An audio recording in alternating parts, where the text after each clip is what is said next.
Hi and welcome back to another episode of Nutrition Doctor videos. In today's video we're going to talk a little bit about practical tips and things to bear in mind when you are going to eat out, because let's be honest, all of us go out now and then, or maybe you have a lifestyle where you have to take out clients quite regularly and you find yourself in restaurants for breakfast, lunch and dinner and you're not too sure what to have, or you really feel like you're not getting to your health or your fitness goals or your weight loss goals, mainly because you are spending a lot of time in restaurants.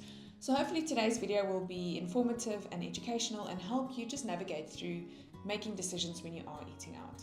Before we jump into the video, just a quick introduction. Hello, my name is Melissa Nell. I'm a registered dietitian and I'm part of the Body 20 Nutrition Doctor team. And welcome if you're new here. We do these videos every 2 weeks, so please send us any questions via WhatsApp or email. And you are also welcome to send us any topic ideas if you do have any. All right, back to the video. So eating out is something that is part of a lot of our lives, and it is something that should be enjoyable since we are eating out and spending quite a lot of money, and it is, it's a treat for yourself, especially if you don't do it as often. So the most important takeaway message I would say is balance is key, and try to make small little swaps here and there because it's really going to make the difference.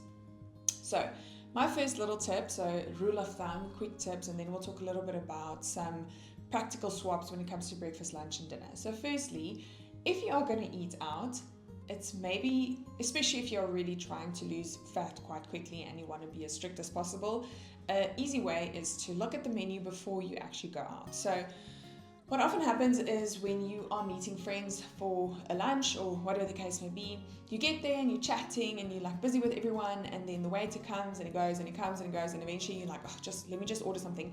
And especially if you're hungry at that time, you might not order the best option because you're going to go for the thing that looks the nicest and maybe not in line with your health or your fitness or your nutrition goals. So if you know you are going out tonight for dinner, maybe go onto Google, look at the restaurant's menu and kind of decide on what you're going to have beforehand so that you don't get there and have to rush your decision, but then you already have a good idea as to what you want to have. And even a better tip is to look at the menu when you've already had lunch, for example, so you're not just extremely starvingly hungry, and you can make more of a balanced and educated decision on what to eat. So that's the first tip I would say. Now maybe you found yourself going to a restaurant and you didn't plan for it. What do you do there? So easy tips, first of all, is to go for the grilled option instead of fried. It's quite, how would you say, easy to remember or quite straightforward, but it really makes a difference. If you are going to go for a grilled option instead of fried, and whatever you're going to do, you're going to save quite a lot of calories on the amount of fat that's going to be in that food. The next thing is to always ask for the sauce on the side. So often restaurants drench their food in sauces, and sauces often have quite a lot of calories in them, so maybe ask for the sauce on the side. Next thing is to opt for your veggies or your salad instead of chips or your carbs, because that's also going to help quite a lot with slashing the calories and also decreasing the amount of maybe your more processed or higher GI carbohydrates that we often find in restaurants. And then we're going to opt for more of the simpler things, generally skipping the bread basket, and if you don't have the discipline to skip it, maybe tell the waiter not to bring it in the first case. The second thing is to maybe go for the smaller meals. If you know that it's a restaurant that have really massive servings or dishes, then go for a starter as an option rather, because sometimes the meals are really big, or share with a friend, or ask the waiter to bring a takeaway box, even when he brings the food, so that you can really put it in a takeaway box and they can kind of keep it on the side, mainly just so that you don't get tempted to have that full portion of that meal. And lastly, just to slow it down a little bit, put your fork down in between meals, really savor that bite. You're paying a lot of money for it. Have a conversation with someone around the table so that you don't gobble down the food and then you overeat yourself and only realize later on, I'm actually quite full, or I didn't need to eat all of that food at the end of the day. So those are quick practical tips. Now, the reason why you don't actually want to opt for restaurant foods all the time or takeaways instead of making food at home is because, remember, restaurants and takeaways' main goal is for you to come back and to eat more. So what they're going to do is they're going to make the food as tasty as possible, and to do that, they add quite a lot of fat, and not necessarily your healthiest fats where possible, since healthy fats are quite expensive and it's going to push up the price of the meal. So they'll probably add a little bit of unhealthier fats, they'll add quite a lot of salt, and they'll add often sugars. So especially when we're coming towards the sauces and those types of things. So do be mindful of that. when you are going to eat out, it is often a lot better to cook food at home, because then you have control over what you add to your meals. Okay, let's get practical. So if you're going to go out for breakfast, what do? Firstly, where possible, try to skip a buffet. So buffets are never a good idea, because it's as if we tend to try and taste every single food as if we've never seen food before, or we're never going to have food again. So if you can, order from the menu and skip the buffet, because I don't know, there's a psychological thing where we think we need to, eat as much as possible at a buffet, since it is eat all you can type of thing, but it often leads to overeating.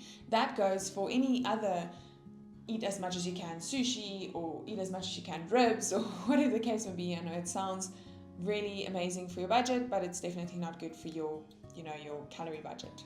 Okay, so firstly, skip the buffets often, or opt for ordering from the menu. Okay, so breakfast, if you can, go for something that isn't like a full fry up with the bacon and the sausage and the fried eggs and the white bread and that type of thing, and the chips.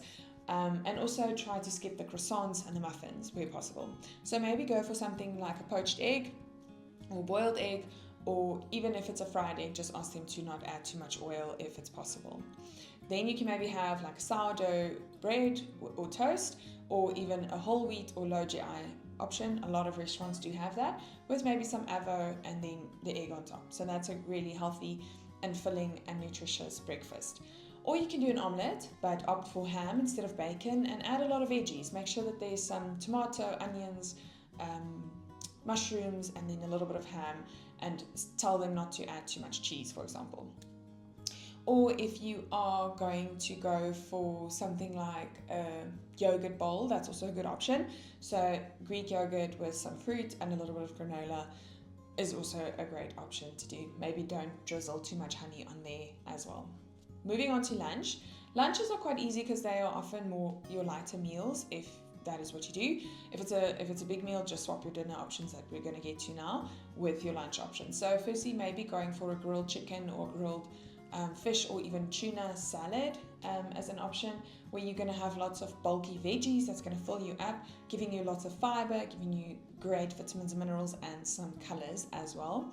Or even a stir fry is a great option, since they often use leaner cuts of meats, like for example chicken or even pork, in the stir fry with lots of veggies, and opt for rice instead of the noodles, because the rice is going to be a little bit lower GI than the noodles.